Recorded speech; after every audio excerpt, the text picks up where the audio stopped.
아까 157억 원 정도가 이 도곡동 땅을 판 게 다스로 들어갔다 그랬죠. 그렇죠. 근데 그 중에 꽤 많은 돈이 BBK로 들어갑니다. 아, 다스가 이번에는 네. BBK에게 네, 투자를 그래서 이 합니다. 연결고리가 지금 이 세 개 연결고리가 나오게 된 건데. 어느 정도냐면요. 157억 원이 투자가 된 거죠. 190억 원입니다. 여기는. 네. 다스에서 그다음에, BBK로는 190억 원이 네. 투자가 됩니다. 흘러 들어갑니다. 예. 이렇게 해서 연결이 되는 겁니다. 근데 그게 이상하잖아요. 왜냐하면 그 190억 원의 돈이 투자가 됐는데 예. 그 다스가 BBK에 투자할 당시에는 그 다스 유동자산이 480억이고 유동 부채가 790억이었거든요. 그러니까 순자산은 계산해봤자 127억밖에 안 나왔었는데 어떻게 해서 190억 원이라고 하는 돈을 이런 회사에다가 투자를 했을까? 그러니까 뭔가가 있기 때문에 투자한 거 아니냐. 그러니까 BBK가 지금은 우리가 아는 굉장히 유명한 회사지만 그때는 그렇죠. 신생 자문 그렇죠. 회사예요. 도대체 뭘 보고 이 BBK라는 회사한테 다스는 190억 원이나 투자를 하느냐. 그렇죠. 이거는 연결되지 않고는 얘기가 안 되는 그렇죠. 거다. 결국 그러면 도곡동 땅, 다스, BBK 이 삼각형의 흐름에는 이명박이라는 사람이 있는 거 아니냐. 이렇게 네, 되는 그렇죠. 거죠. 네. 이렇게. 자, 여러분이 들으시면 합리적인 의심은 되실 겁니다. 아, 이거구나. 그런데 우리가 그냥 합리적 의심만으로 되는 건 아니잖아요. 그렇죠. 증거들이 있어야 되지 않습니까? 이것을 연결하는.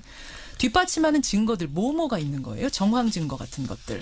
그러니까 지금 갑자기 MB 정권을 거치면서 다스라는 회사의 규모가 급격하게 커지게 되는데 그 MB 정권 초기에 그 회사 매출이 2008년도 사실은 4천억 원이었거든요. 2008년에 4천억 원. 네, 그런데 이 회사의 매출액이 불과 7년 만에 2조가 넘게 되는 거예요. 아까 2조 몇천억이라고 하셨어요. 네, 그렇습니다. 네. 다스는 게다가 MB 정부 시절에 한국형 히든 챔피언 육성 기업이라고 하는 것이 이제 그때 제도가 있었어요. 중견 기업을 육성하겠다라고 히든 하는. 챔피언 육성 네, 기업. 여기에 선정이 됐는데 이게 43개 기업이 신청했는데 이 중에 43위였어요.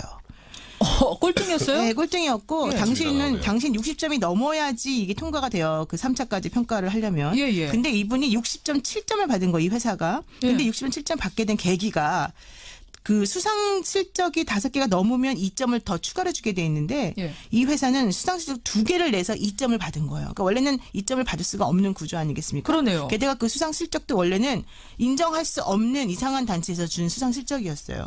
그래서 만약에 이거를 빼고 나면 사실은 60점이 안 된다는 거예요. 그래서 그럼에도 불구하고 43위였는데 그래서 그 다음에 3차 평가를 했습니다. 예. 3차 평가는 그냥 정성 평가. 그러니까 심사위원들이 알아서 그냥 주는 거예요. 면접하듯이. 네, 근데 그 평가에서 갑자기 35등으로 뛰더니 히든 챔피언이 된 거예요. 진짜 히든 챔피언. 기적이네요. 기적의 히든 네. 챔피언이 된 어, 거예요. 야. 대단하지 않습니까? 이거 엄청난 기업 아니면 상 줄만 하네요. 그러니까 이게 불굴의 하필 기업이죠. MB 정부 시절에 그런 일이 이루어졌다 보니까 예. 이게 무언가 대통령 관련 있는 거 아니야가 일단 첫 번째였고 예. 이제 조금 더 구체적으로 들어가면요. 그러죠. 지금 이명박 전 대통령과 이명박 전 대통령의 아들 이시영 씨는 다스 지분 1%도 없어요. 예, 1%도 네, 1%도 없어요. 없어요. 근데 지금 제일 잘 나가는 건 이시영 씨입니다. 그게 무슨 말씀이세요? 그러니까 이게 사실 다스는 누구 겁니까라는 얘기가 다시 불거지게 된 계기가 뭐냐면 예. 지금 이시영 씨가 이 다스의 중국 법인이 이제 9개가 있는데 예. 그 중에 4곳 대표를 맡게 됐어요. 네 곳에. 1%의 지분도 없는데. 그리고 대주주 이상은 씨나 그의 아들 같은 경우는 뭔가 지금 이 다스에서 계속 이렇게 배제되고 있다고 해야 될까요? 지금 계속해서 네, 오히려 승진해서 누락되고 그렇죠. 점점 한직으로 내려가고 있습니다. 서류상 대표는 이상은 씨인데 네. 이상은 그 씨의 자식이. 자식들은 한직으로 가고 네. 그렇죠. 이시영 씨는 이유도 없이 뭐 엄청나게 승진하고 있다니. 그렇죠. 중국 법인의 4곳의 법인장을 맡으면 근데 왜 이렇게 삐따닥하게 생각하세요? 정말 능력이 대단할 수도 있는 거 아닙니까? 이 회사가 정말 민주적이어서 이시영 씨가 잘 나갔을 가능성 없겠습니까? 있겠죠, 당연히. 그게 어떻게 없다고 보겠습니까? 다만 증거가 없다는 게 문제죠. 그리고 그냥 상식적으로 생각을 해서 예. 최대 주주와 최대 주주의 아들이 배제가 되고 지분이 1%도 없는 이명박 전 대통령의 아들이 승승장구를 하고 조카를 너무 사랑하는 거예요, 이 집안은. 너무 사랑하는 너무 사랑하는 땅의 사랑을 거죠. 너무 사랑하는 거죠. 예. 그다음에 이게 가장 문제가 되는 거는요. 예.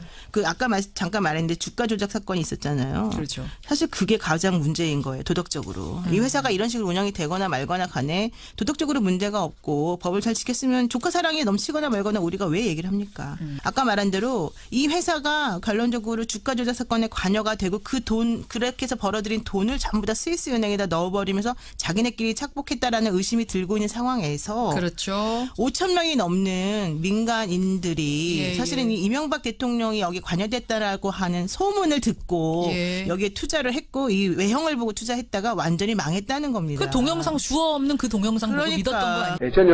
전 요즘 제가 다시 이제 한국에 돌아와서 인터넷 금융회사를 창립을 했습니다. 해서 금년 1월달에 BBK라는 투자 자문회사를 설립을 하고. 그러니까 그 이분들을 도대체가 어떻게 우리 한 대통령, 그러니까 한 나라의 대통령이었던 분이 예. 이런 분들에 대한 아무런 책임감을 느끼지 않는 것인가.